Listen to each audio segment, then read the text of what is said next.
नमस्कार। आज 1 मई है और आज हम भगवत गीता के 14वें श्लोक से वाचन करेंगे। 13वें श्लोक तक हमने ये देखा था, कौरवों के सेनापति पितामह भीष्म ने सिंहनाद की गर्जना करके एक जोश उत्पन्न किया था दुर्योधन और कौरवों की सेना में। इसका प्रत्युत्तर आसान नहीं था। शायद यही कारण था कि एक सेनापति के शंखनाद का उत्तर दूसरे खेमे के सेनापति ने नहीं दिया, अपितु भगवान श्री कृष्ण और अर्जुन ने दी। इसी का जिक्र 14वें श्लोक से होता है। इससे पहले मैं श्लोक पढ़ूं, आपसे लिए एक सवाल है। भगवत गीता में पहली बार जब भगवान श्री कृष्ण का उल्लेख किया जाता है तो उन्हें किस नाम से पुकारा जाता है? इसका आंसर देखते हैं 14वें श्लोक से। ततः श्वेते हययुक्ते महति सेन्दने स्थितो माधवः पांडवश्चैव दिव्यो शंखो प्रथमुतः। इसका अर्थ है, इसके बाद सफेद घोड़ों से युक्त उत्तम रथ में बैठे माधव और अर्जुन ने अलौकिक शंख बजाया। 15वां श्लोक है, पांचजन्यम ऋषिकेशो देवदत्तम धनंजय पौंड्रदद्भो महाशंखम भीमकर्मा वृगोदरा। इसका अर्थ है, ऋषिकेश ने पांचजन्य नामक, अर्जुन ने देवदत्त और भयानक कर्म करने वाले वृगोदर भीम ने पौंड्र नामक महाशंख बजाया। आइए अब इसका विश्लेषण करते हैं। विश्लेषण मैं 3 तरीके से करूंगा। पहला, जो कृष्ण के नेतृत्व में शंखनाद होता है उसके क्या पहलू हैं, उसका युद्ध पे क्या असर पड़ता है। दूसरा, इसके माइथोलॉजिकल एस्पेक्ट। माइथोलॉजिकल एस्पेक्ट मतलब भगवान श्री कृष्ण को माधव और ऋषिकेश नाम से बुलाया गया है, अर्जुन को धनंजय नाम से, और सभी के शंख का नाम लिया गया है। इन सब चीजों के पीछे एक एक कहानी है, उन सब के बारे में थोड़ा थोड़ा पढ़ेंगे और आखिरी में इसका फिलोसॉफिकल एस्पेक्ट। अब इसके युद्ध स्थिति के बदलाव के बारे में समझते हैं। जो भीष्म ने किया वो असाधारण था, उनका शंखनाद असाधारण था, इसका प्रति उत्तर भी असाधारण था। असाधारण शंखों से दिया जाता है और जो शंख वादन करते हैं वो भी असाधारण थे।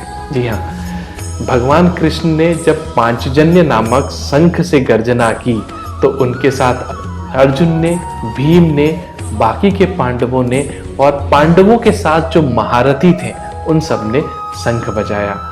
इसके बाद कौरवों की सेना पे क्या असर पड़ता है, इसका जो विवरण 19वें श्लोक में है।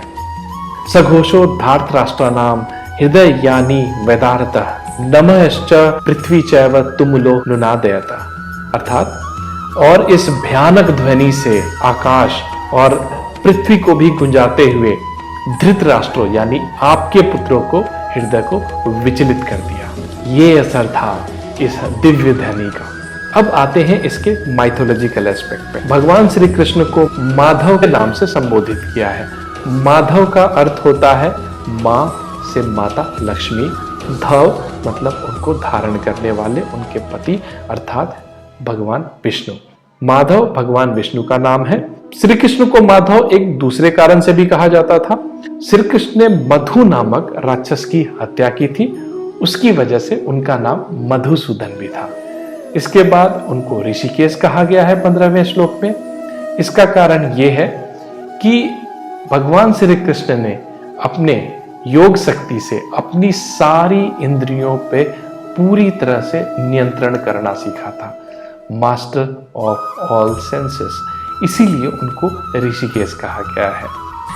अब इसमें अर्जुन को धनंजय से संबोधित किया गया है। धनंजय मतलब धन अर्जित करने वाला। ऐसा क्यों कहा गया है? इसके 2 कारण हैं। पहला, जब युद्ध कौशल की ट्रेनिंग अर्जुन द्रोणाचार्य से ले रहे थे, उसके बाद गुरु दक्षिणा की बारी आई तो द्रोणाचार्य ने अपने बचपन के मित्र और बाद में दुश्मन बन चुके राजा द्रुपद को बंदी बनाने की बात कही। अर्जुन और बाकी के पांडवों ने उनको बंदी भी बनाया और गुरु द्रोणाचार्य ने द्रुपद का आधा राज्य ले लिया। इस सारी प्रक्रिया में बहुत सारा धन की प्राप्ति द्रोणाचार्य को हुई और इसीलिए अर्जुन को धनंजय कहा जाने लगा। इसके बाद जब राजसूय यज्ञ की बारी आई, अर्जुन ने अलग अलग राजाओं से युद्ध करके काफी धन अर्जित किया था और अपने नाम धनंजय को फिर से सार्थक किया था। और अब बात करते हैं कुछ अलग चीजों की जो इन 2 श्लोकों में कही गई है। पहला, इस श्लोक में 15वें श्लोक में कृष्ण के शंख का नाम का बताया गया है पंचजन्य, और अर्जुन के शंख का नाम बताया गया है देवदत्त, भीम के पौंड्र। इन सब के पीछे कहानी है। हम पंचजन्य की बात करते हैं। भगवान श्री कृष्ण ने काफी बाल अवस्था में ही मामा और अधर्मी राजा कंस का वध किया था। उसके बाद उनकी माता को यह बात की ग्लानि जरूर रही कि भगवान श्री कृष्ण ने वृंदावन गोकुल में जितनी लीलाएं रची वो अपने शस्त्र और शास्त्र के ज्ञान से विमुख रहे। इसीलिए वहां से कंस को मारने के बाद उनको सीधा गुरुकुल भेजा जाता है। गुरुकुल मतलब आज की डेट में उज्जैन शहर में, जो उस समय अनंतपुर नाम से जाना जाता था, वहां पर महेश्वरी संदीपानी के आश्रम में भेजा जाता है। सिर्फ 64 दिन में श्री कृष्ण और उनके बड़े भाई बलराम ने सारी कलाएं, युद्ध कलाएं, सारी 64 कलाएं सीख ली और यहीं पे भगवान श्री कृष्ण की मित्रता सुदामा से होती है, जिसकी कहानी से हम वाकिफ हैं। अब यहाँ पर कुछ ऐसा होता है कि जब गुरु दक्षिणा की बारी आती है तो महर्षि संदीपानी ने बड़ी विचित्र सी स्थिति रखी। महर्षि संदीपानी ने बड़े दुख से कृष्ण और बलराम को यह बताया कि उनके पुत्र का हरण एक दैत्य जिसका नाम शंखासुर है उसने कर लिया जब वो अपने पुत्र के साथ समंदर में स्नान कर रहे थे। उनको अपनी पुत्र की कामना थी और वो अगर गुरु दक्षिणा में कुछ मांगते तो यही मांग सकते थे कृष्ण। भगवान श्री कृष्ण और बलराम वो गुजरात के उस तट पे गए थे और वहां पे उन्होंने शंखासुर को हराया।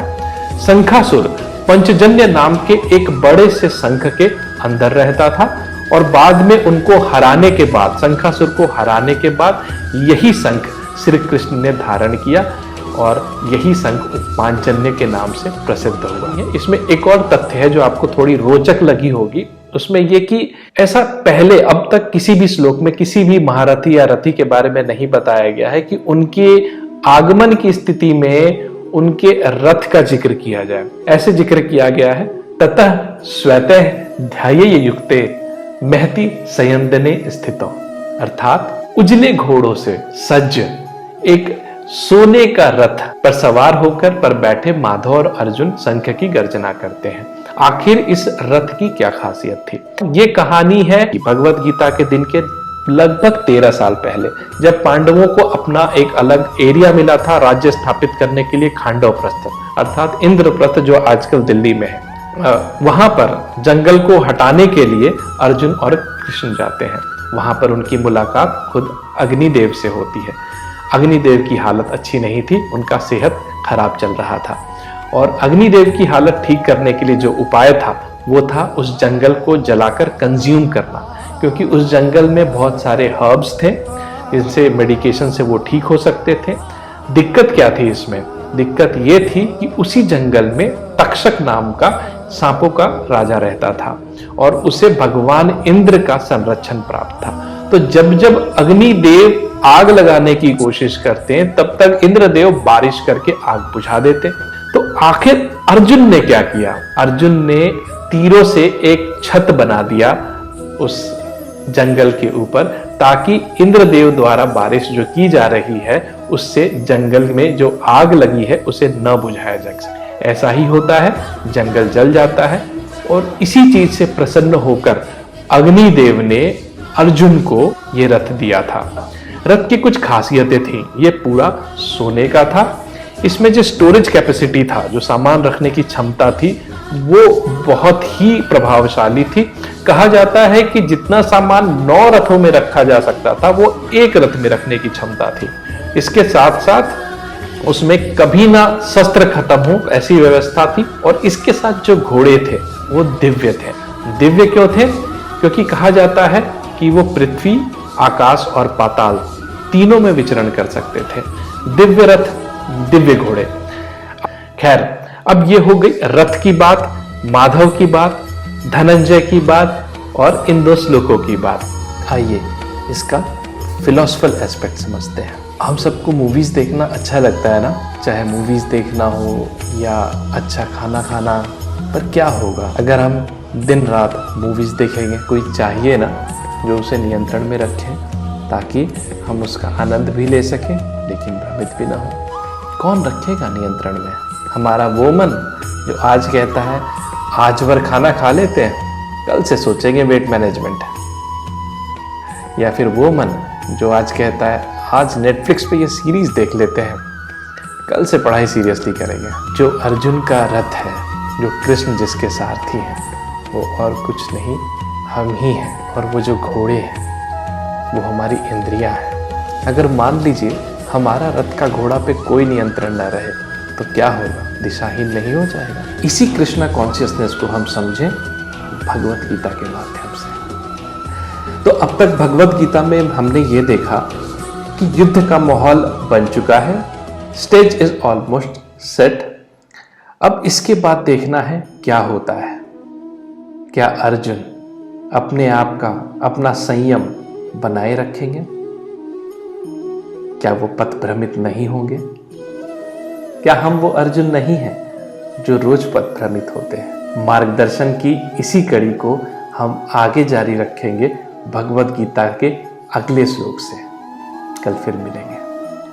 नमस्कार।